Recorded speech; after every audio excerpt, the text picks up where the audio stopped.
श्री केदारनाथ सिंह की कविता बनारस आज अचानक फिर से प्रासंगिक हो गई है। बनारस का मणिकर्णिका घाट कोई सामान्य घाट नहीं है। बहुत सारी यादें हैं जो बनारस को बनारस बनाने में शामिल है।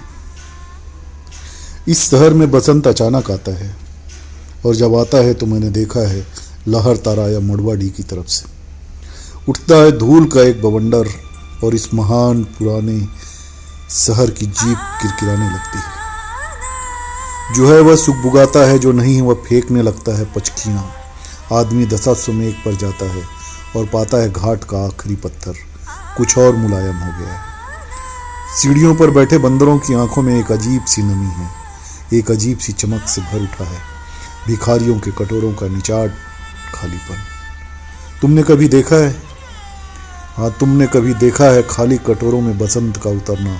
यह शहर इसी तरह खुलता है, इसी तरह भरता है और खाली होता है। यह शहर इसी तरह रोज रोज एक अनंत सौ ले जाते हैं कंधे अंधेरी गली से चमकती हुई गंगा की तरफ। इस शहर में धूल धीरे धीरे उड़ती है, धीरे धीरे चलते हैं लोग, धीरे धीरे बजाते हैं घंटे, शामें धीरे धीरे होती है। यह धीरे धीरे होने की एक सामूहिक लय है। दृढ़ता से बांधे हैं समूचे शहर को। यह धीरे धीरे होने की एक सामूहिक लय है। दृढ़ता से बांधे हैं समूचे शहर को।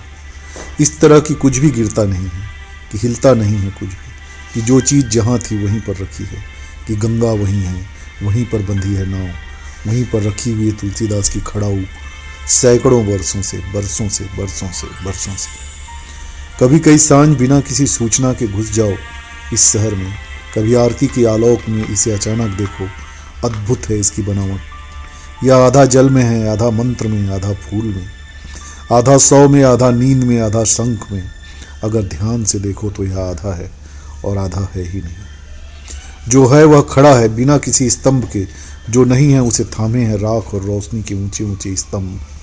आग के स्तंभ और पानी के स्तंभ, धुएं की खुशबू के, आदमी के उठे हुए हाथों के स्तंभ। किसी अलक्षित सूर्य को देता हुआ अर्ध शताब्दियों से इसी तरह गंगा के जल में अपनी एक टांग पर खड़ा है यह शहर, अपनी दूसरी टांग से बिल्कुल बेखबर। हाँ, ये बनारस है। जब वक्त हो तो जरूर आइएगा। जय द्वारिकाधीश।